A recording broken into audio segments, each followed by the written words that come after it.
So this here is a 1969 Valiant Safari Wagon. Now, in America, this is on the Dodge Dart platform, sort of the A-body sort of platform. In Australia, these had Slant 6, and obviously being right-hand drive, they're a bit of a challenge to get a 318 to fit inside these cars because obviously they're still offset, the engine's still offset to the right. These cars came out with a Slant 6 that was roughly about 160 horsepower, or they had a 318 which varied in horsepower between 180 to 200 horsepower. So look, these, obviously this being a 318, we've just put a 318 back in it. It's still 318, it's not a stroker. It's got aluminium heads though, and a nice aluminium metal rock intake. But the difference between this one and most other 318 conversions, most people go for an automatic transmission like a 904, obviously because the tunnel in these early A-bodies is smaller than the later A-body Valiants. Now, this guy likes his 3-speed manual column shift. So as people refer to it as 3 on the tree. With this combination being a 3-speed manual, we have to run a hydraulic throwout bearing, not because of clearance issues, it's because the only bell housing that we could get is a left-hand drive bell housing. So originally the clutch fork comes out to the left of the transmission bell housing. So being right-hand drive, normally the clutch fork off the Z bar comes in on the right-hand side, so we can't run a mechanical clutch fork. So hence we've run a hydraulic throwout bearing. Now with the hydraulic throwout bearing, it solves the problems of clearance. So that way we can just run a hydraulic clutch, and I will grab the other piece. So here we have a pedal box. Now this pedal box normally has a rod coming out to the Z bar, but now we have a hydraulic cylinder that feeds fluid down to the hydraulic throwout bearing. Benefits of having this system is it's lighter on the pedal, so that way you can run a heavy duty clutch and have a nice light feel on the clutch instead of having that aggressive sort of pressure on the clutch. This guy's just going to cruise around in it. It's not really a hot rod. He just wants it to be nice and cruise nice. I would never recommend a V8 behind a 3-speed Borg Warner because they're not super strong. But in this case, if it does fail, there's nothing to stop us from changing to a Tremec later on and running something for that. So this being an Australian Valiant, the difficulties that you have is normally in America they have an oil filter on the right hand side, but in Australia this is where the oil filter is. So, and you have these hydraulic lines that come up from the oil pump to the housing and then back through into the engine block. Now with that as an issue, being a column shift manual, we've had to clearance these factory lines to clear around the linkages as well. So there's been a lot of little modifications done to this car to make this thing function and work. So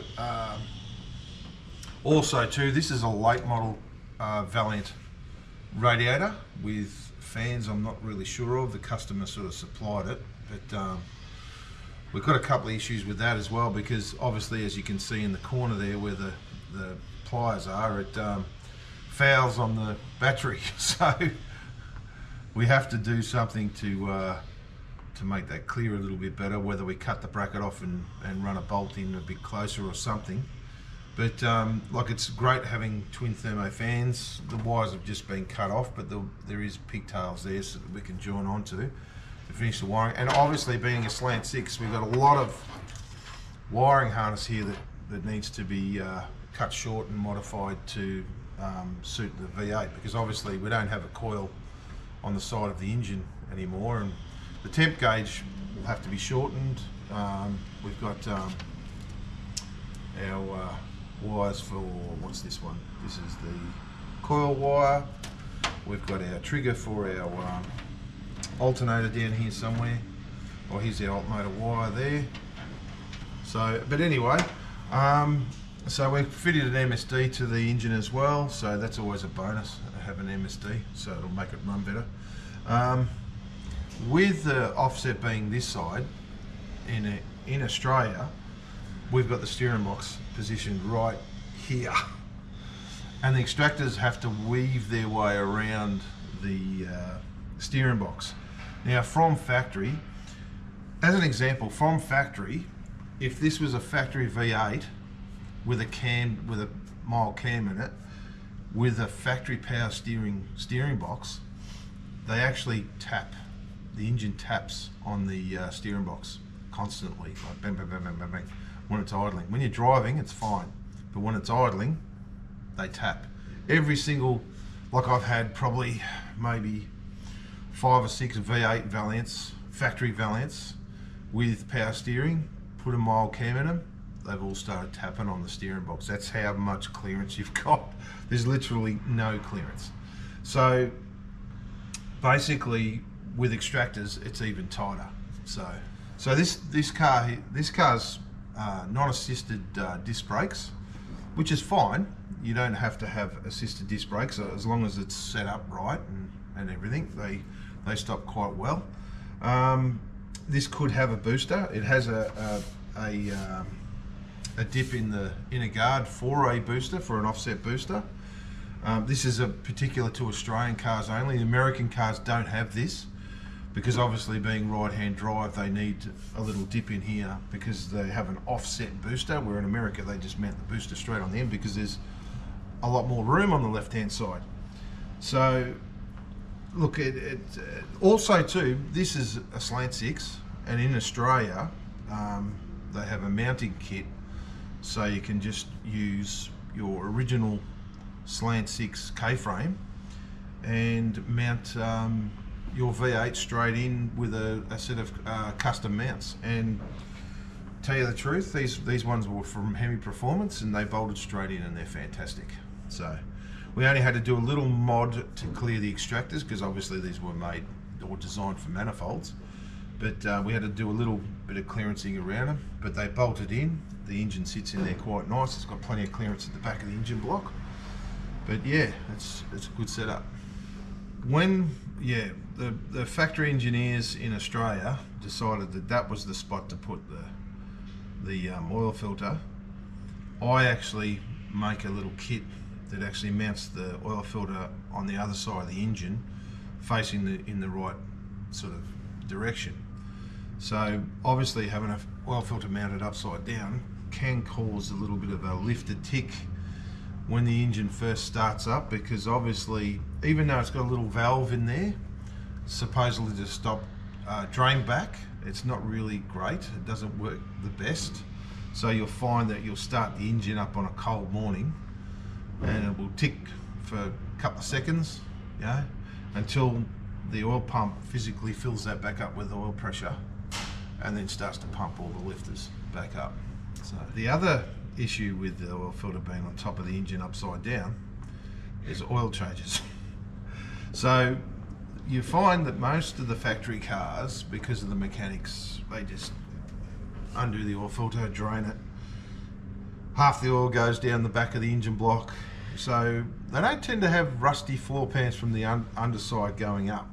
We'll put it that way. So they're pretty dry. So when it comes to rust, but yeah, it's messy. It's a messy problem, and I don't like it. Like our Chrysler still has the factory oil filter bracket there, but it's just there as a decoration piece to keep that nostalgia. We have the oil filter mounted on the other side of the engine with all stainless steel hard lines. Way better idea.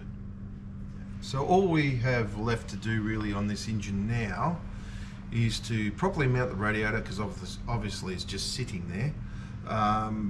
We have to cut the accelerator cable down, do some wiring, and basically fire it up for its first time and run the cam in. It's an unusual conversion. It's not one that I recommend because obviously the 3-speed manual is not super strong, but as long as you engage the gears then accelerate, it should be fine. It'll last the foot-pounds that this engine's going to put out. But as for, I would never recommend clutch dumps on a Borg Warner 3-speed. Yeah. Do you say that from experience? Oh yeah, I say that from experience. 3-speeds, I don't know how many 3-speeds have I broken.